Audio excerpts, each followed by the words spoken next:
মহব্বত করতে হবে আল্লাহকে, তাহলে নিয়ামত বাড়ায় দিবেন কে? আল্লাহ।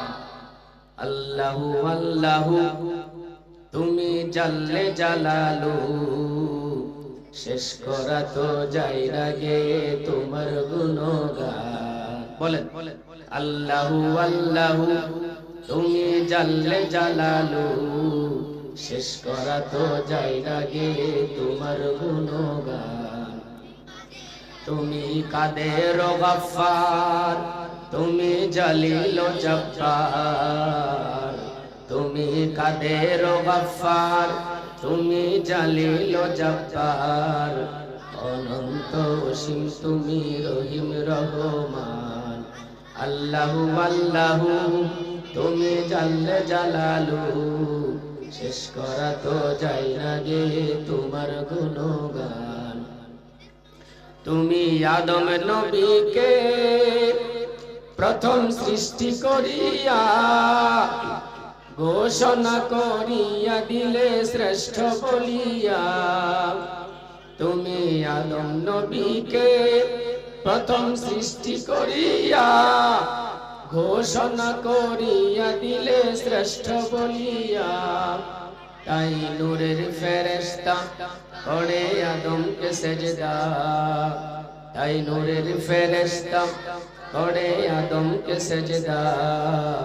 তুমি সবার চেয়ে দিলে মাটির মানুষকে সম্মান। আল্লাহু আল্লাহু তুমি জাল্লে জালালু, শেষ করা তো যায় না গে তোমার গুণগান। ঠিক কিনা বলেন?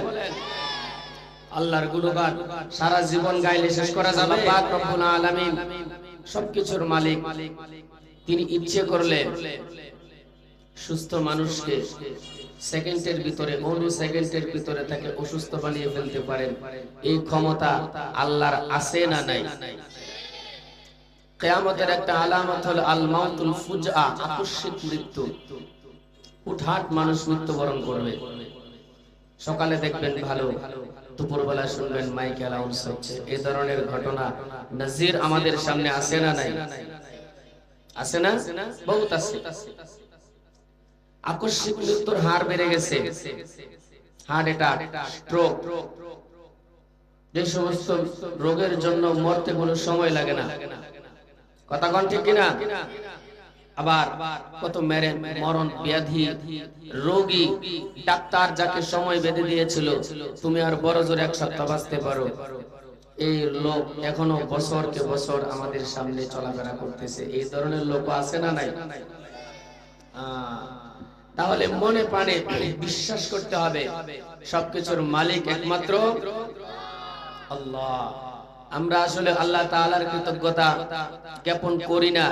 এটা একমাত্র অন্যতম কারণ হলো আমরা অনুধাবন করি না, চিন্তা করি না। যদি একটু চিন্তা করতেন তাহলে অবশ্যই আল্লাহর শুকরিয়া, আল্লাহর কৃতজ্ঞতা অন্তর থেকে বের হয়ে আসতো এমনিতেই। কারণ ওই রোগী তার হালত সম্পর্কে খুব ভালো জানে যে হসপিটালে বসে বসে কাতরাচ্ছে। কথা কোন ঠিক কিনা? অঙ্গ প্রত্যঙ্গ গুলো ভালো, আমার হাত ভালো আছে, এই কারণে আমি মর্ম বুঝি না, চিকিৎসা করানো লাগছে না। আমার চোখ ভালো আছে, চোখ না থাকার বা চোখ অসুস্থ হলে, চোখে ব্যথা করলে, সাধারণ একটা ছোট্ট কণা পড়লে কি পরিমাণ পীড়াদায়ক হয়, এই বিপদে না পড়লে ততক্ষণ পর্যন্ত আমাদের হুঁশ ফেরে না। কথা কোন ঠিক কিনা? একটা লেখায় পড়েছিলাম, ডাক্তারি অ্যানালাইসিস, যে ডায়ালিসিস করে না মানুষ, খেয়াল করে শুনেন, যাদের রক্ত ডায়ালিসিস করতে হয় দুইটা টিউব লাগায় দেয় শরীরের ভিতরে। একটা টিউব থাকে লাল আর একটা থাকে সবুজ। লাল টিউবের মাধ্যমে শরীর থেকে রক্তটা টেনে ডায়ালিসিস মেশিনে দেওয়া হয়। মেশিন থেকে রক্তটাকে রিফাইন করে পরিশোধিত করে এই রক্তটা সবুজ টিউবের মাধ্যমে আবার শরীরে ফেরত পাঠানো হয়। ঠিক না বেঠে? এই কর্মযজ্ঞটা একসাথে এই শরীরটার ভিতরে চলতে থাকে প্রায় 4 ঘন্টা যাবত। রোগীর আরাম লাগে না কষ্ট লাগে? বুঝা বলতেছেন? আল্লাহ আমাদেরকে হেফাজত করেন। পরীক্ষামূলক ভাবে আল্লাহ তাআলা ওই পর্যন্ত আমাদেরকে যেন না নেন, আমিন কোন। আর জোরে কোন। 4 ঘন্টা যাবত এই কর্মযজ্ঞটা শরীরের ভিতরে চলতে থাকে। সপ্তাহে কয়বার করতে হয়? কমপক্ষে 3 বার। মাসে কয়বার? 12 বার করতে হয়। আল্লাহু আকবার। ঠিক একই কাজ আমাদের শরীরের একটা অঙ্গ আছে কিডনি। সুবহানাল্লাহ কইতেন না কেউ? হ্যাঁ, এই কিডনি নামক এই যে যন্ত্রটা আল্লাহ তাআলা আমাদের দেয়, ফিট করে রাখছেন, এইটা বছরে নয়, মাসে নয়, দিনে নয়, ওই ডায়ালিসিস মেশিনের মাধ্যমে যেরকম সপ্তাহে 3 বার করাতে হয়, এই ডায়ালিসিস মেশিন আল্লাহ তাআলা প্রাকৃতিক ভাবে যে আমাদের দেয়, ফিট করে দিয়েছেন, এটা দিনে 1 বার 2 বার 3 বার নয়, বরং নীরবে নিভৃতে প্রায় 36 বার প্রতিদিন আমাদের রক্তকে ডায়ালিসিস করে দেয়। চিল্লা এখন সুবহানাল্লাহ। এখন বুঝছেন? দৈনিক কত লক্ষ টাকার অক্সিজেন ব্যবহার করেন, কল্পনা করেন কখনো? হ্যাঁ, বুঝা বলতেছেন, মুরব্বিরা বুঝা বলতেছেন। চোখের পাওয়ার 80,000 1 লক্ষ টাকা দামের সেটের ভিতরে ওই ক্যামেরা থাকে মাত্র 8 মেগাপিক্সেল, 6 মেগাপিক্সেল। এই ক্যামেরা দিয়ে এই সুন্দর ছবি ওঠে আর আমরা খুশিতে গদগদ হয়ে যাই, ঠিক না?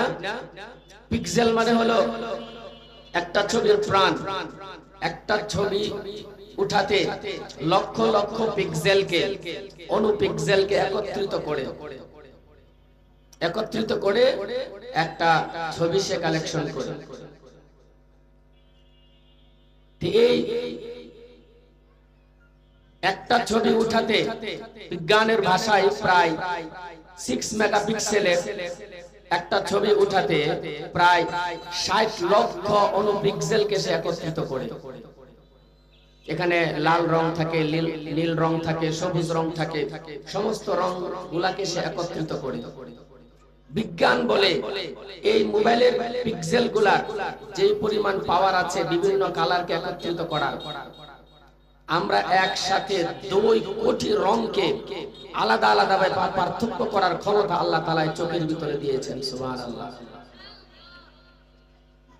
আরো সহজ ভাবে বলতে গেলে এই মোবাইলের ভিতরে মাত্র থাকে 6 মেগাপিক্সেল, 8 মেগাপিক্সেল, আর আল্লাহ তাআলা যে আমাদেরকে চক্ষু দিয়েছেন, এই চক্ষুর ভিতরে আল্লাহ পাক রব্বুল আলামিন কুদরতি ভাবে 576 পিক্সেল মেগাপিক্সেল এই চোখের ভিতরে ফিট করে তারপরে আল্লাহ তাআলা আমাদেরকে দুনিয়াতে পাঠাইছেন। জোরে চিৎকার দিয়ে বলেন সুবহানাল্লাহ। সুতরাং প্রশংসা করতে হবে কার? আর জোরে কোন। মুহাব্বতের সাথে বলছেন নি? আরেকবার মুহাব্বতের সাথে কোন তো আল্লাহ। আল্লাহরে ডাকতে খারাপ লাগে না ভালো লাগে? আমার বলতে কষ্ট হইতেছে দেখি আপনাদের কষ্ট হইতেছে শুনতে, কথা বুঝতেছেন নি? মুহাব্বত করতে হবে আল্লাহকে, তাহলে নিয়ামত বাড়ায় দিবেন কে? আল্লাহু আল্লাহু তুমি জাল্লে জালালু, শেষ করা তো যায় না গে তোমার গুণগান। বলেন আল্লাহু আল্লাহু তুমি জাল্লে জালালু, শেষ করা তো যায় না গে তোমার গুণগান। তুমি কাদের গফফার, তুমি জলিল জব্বার, তুমি কাদের গফফার, তুমি জলিল জব্বার, অনন্ত অসীম তুমি রহিম রহমান। আল্লাহু আল্লাহু তুমি জাল্লে জালালু, শেষ করা তো যায় না গে তোমার গুণগান। তুমি আদম নবীকে প্রথম সৃষ্টি করিয়া ঘোষণা করিয়া দিলে শ্রেষ্ঠ বলিয়া। তুমি আদম নবীকে প্রথম সৃষ্টি করিয়া ঘোষণা করিয়া দিলে শ্রেষ্ঠ বলিয়া। তাই নূরের ফেরেশতা করে আদমকে সেজদা, তাই নূরের ফেরেশতা করে আদমকে সেজদা। তুমি সবার চেয়ে দিলে মাটির মানুষকে সম্মান। আল্লাহু আল্লাহু তুমি জাল্লে জালালু, শেষ করা তো যায় না গে তোমার গুণগান। ঠিক কিনা বলেন? আল্লাহর গুণগান সারা জীবন গাইলে শেষ করা যাবে?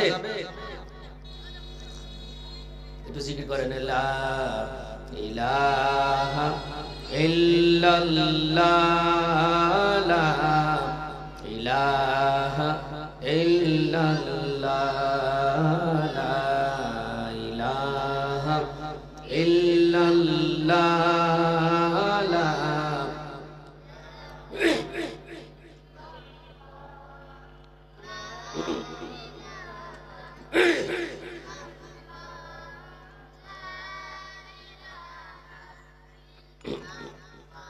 লা ইলাহা ইল্লাল্লাহ, লা ইলাহা ইল্লাল্লাহ।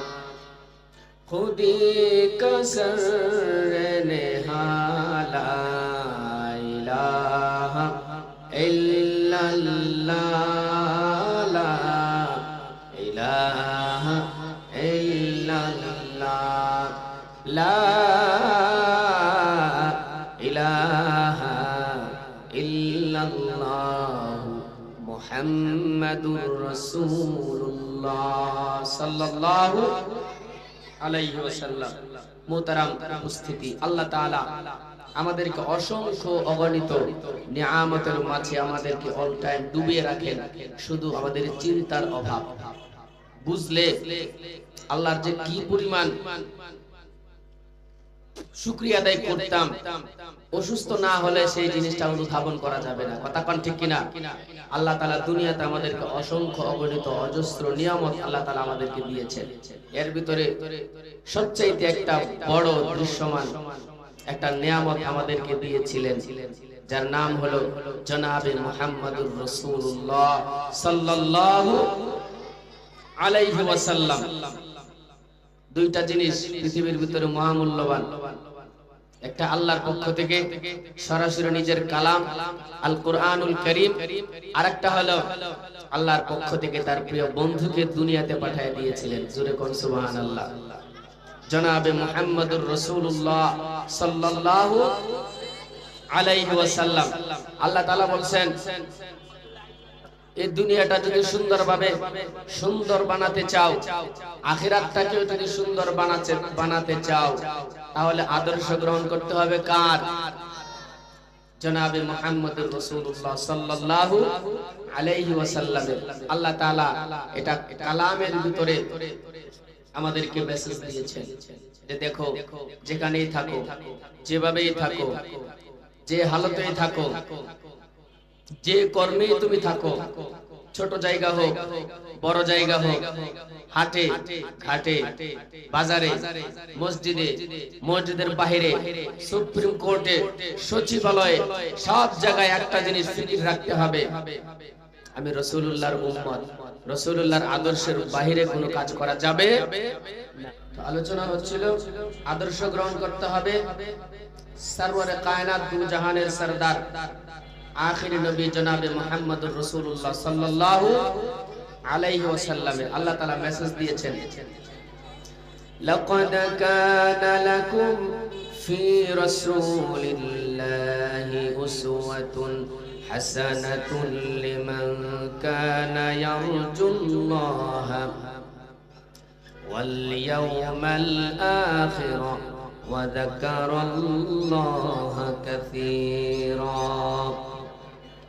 আল্লাহ তাআলা আমাদেরকে জনাবে মুহাম্মদ রাসূলুল্লাহ সাল্লাল্লাহু আলাইহি সাল্লামের আদর্শ গ্রহণ করার জন্য বলেছেন। ভালো করে খেয়াল করতে হবে প্রিয় বন্ধুগণ, আমাদের আদর্শ তিনি, আল্লাহ তাআলা যাকে আমাদের আদর্শ বানিয়েছেন। এর বাইরে দুনিয়ার কেউ আমাদের আদর্শ হতে পারে না, দুনিয়ার কোনো ব্যক্তি আমাদের আদর্শ হতে পারে না, দুনিয়ার কোনো দেশ আমাদের আদর্শ হতে পারে না। ঠিক কিনা বলেন?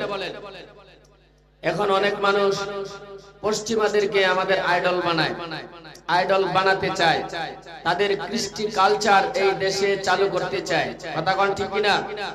কিন্তু আমরা ইতিমধ্যেই পশ্চিমাদের রূপরেখা আমাদের সামনে অলরেডি পরিষ্কার হয়ে গিয়েছে। আপনারা জানেন সাম্প্রতিক বিশ্বে প্রচারিত হওয়া জেফ্রি অ্যাপস্টেইনের তার মতো একজন নরখাদক, এরকম পশু, একজন মানুষরূপী পশু কতটুকু বর্বর হতে পারে।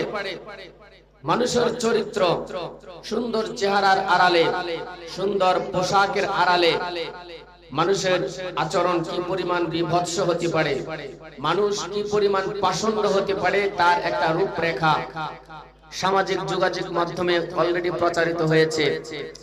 এই প্রচারের মাধ্যমে আমরা যতটুকু বুঝতে পারলাম, পশ্চিমাদের আসল যে চেহারা, তাদের যে আসল রূপ, শুধুমাত্র এটার একটা নমুনা আমাদের মাঝে প্রকাশ পেয়েছে।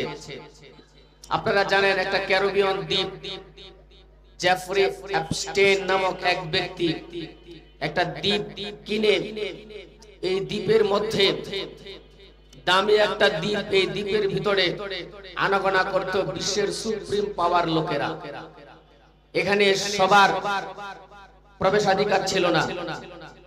পৃথিবীর দামি দামি লোকেরা, যারা বিলিয়ন ট্রিলিয়ন টাকার মালিক, শুধুমাত্র তারাই সেখানে যেতে পারত। হেলিকপ্টারের মাধ্যমে তারা সেখানে যেত এবং কিছু সময় মনোরঞ্জন করে তারা সেখান থেকে চলে আসতো।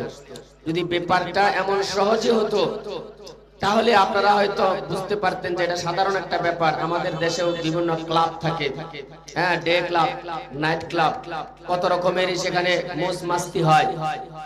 কিন্তু এই মৌজ মাস্তি আর সে জেফ্রি অ্যাপস্টেইনের যে ক্যারিবিয়ান দ্বীপ লিটল সেন্ট নামের যে বিভৎস একটা জায়গা, যেখানে পৃথিবীর এরকম জঘন্যতম অপরাধ আর অন্যায় হয়েছে, যা শুনলে যারা শুনেন নাই তারা হয়তো কানে আঙ্গুল দিতে বাধ্য হবেন।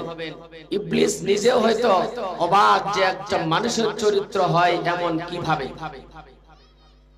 বর্তমানে জেফ্রি অ্যাপস্টেইনের প্রায় 30 লক্ষ ফাইল আমেরিকার আদালতে ঘোরাফেরা করছে। এই ফাইলের ভিতরে উঠে এসেছে